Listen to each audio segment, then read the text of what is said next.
Here we go, it's last week of the auction, America's favorite top 10 list of auction results from around the globe, as hand-selected by me, Josh Levine, your host and guide to the world of auctions. This is episode 4 of season 2 and the hottest YouTube series on the planet, or at least somewhere. Anyway, it's like you took some lovable loser in his garage, the Antiques Roadshow, the smell of broken Avon bottles, or is that Desperation? I think it's Desperation. Placed them in a china cabinet, added a little SEO fairy dust, and what you get is a great show. So welcome back, subscribers. Hello to you newbies. We got the goods. Amazing auction results, fun facts, and so much more, because I'm telling you, nothing is more interesting than the auction world. So a little quick business. Before you leave, subscribe below, give the video a thumbs up, leave a comment or two, share your ideas. I have all the links in the drop-down section at the bottom of the video to everything I discuss, all my social media channels, and where you can find out more about these great auctions. Let's just do it. It's last week at the auction. Coming in at number 10 is a pair of early 20th century Tibetan wood Citipati masks. And they brought $900. Wait a second, $900? Citipati sounds Italian. It doesn't sound Tibetan.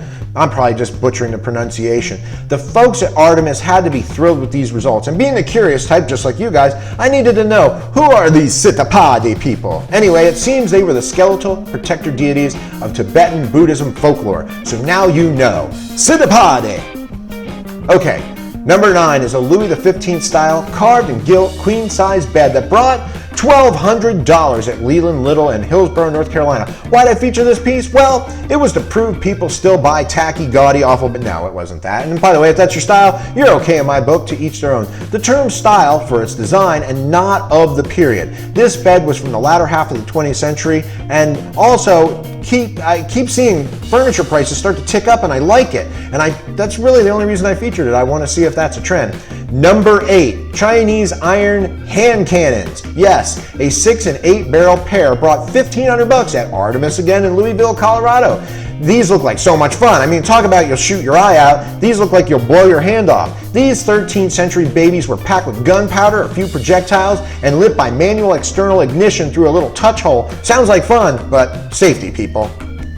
Number 7, is China back? This 134-piece set of heron in the Chinese green bouquet pattern brought $3,400. Again at Leland Little. They always have great stuff, by the way. This was a service for $18, so I want to follow this trend a little more closely. Maybe China's making a little comeback. You know, you got to do the dishes by hand with all that quarantining going on. Could be that. All right.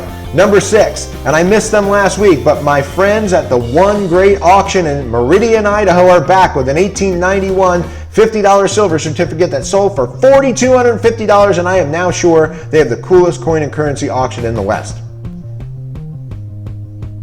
Hey, I film here in Arizona in my 100-degree garage currently, so I thought you would find it perfect to cool things down with number 5. It's the McLaughlin Brothers Santa Claus Cube Puzzle.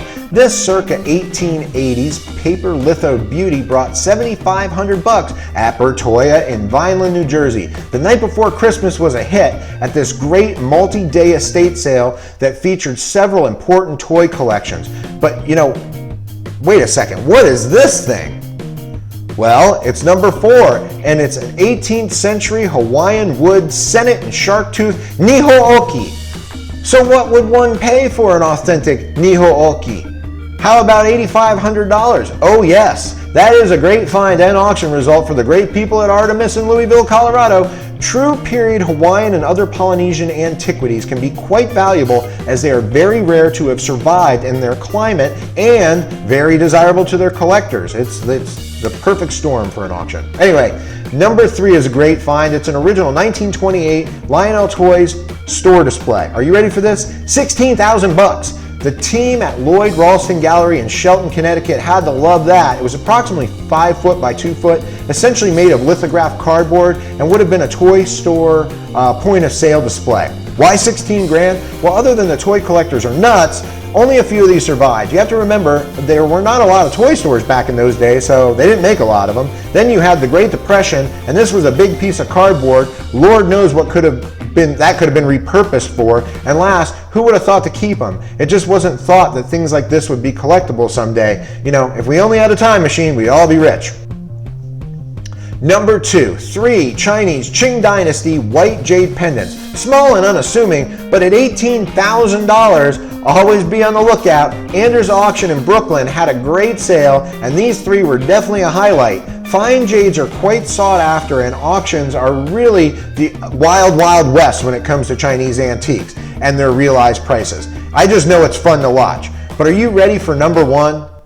It's Mikado, the mechanical bank by Kaiser and Rex, circa 1886, and it brought $38,000 again at Bertoya and Vineland.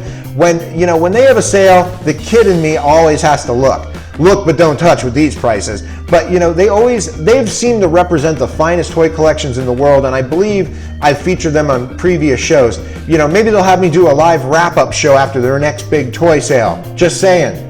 Somebody tell them that. Well, that's it. Last week at the auction. But wait, I can't forget this week's viewer email. This week's question comes from J.S. of Corning, New York, not Jay-Z. And I don't think Jay-Z is from Corning. Anyway, Jay asks, why do you say from around the globe for your auction results when all of your results seem to be US based? Okay, Jay, several reasons. 1, you want the honest answers, plural? Okay, 1, I would butcher the pronunciation of the auction houses' names if they were in Europe, causing me great embarrassment and bringing shame upon my family. Number 2, currency conversion. Total pain in the Google calculator butt. Number 3, I have represented Canada on the show, so I'm just like the Major League Baseball's World Series. So anyway, Jay, I'm just kidding. Anyway, thanks again for watching. Thanks, Jay, for your question. You guys, Josh at joshlevinespeaks.com. Email me your questions. I answer questions about antiques, collectibles, stuff all day, so feel free to send them. Subscribe below. Give me a thumbs up. That way I know what you like and want more of.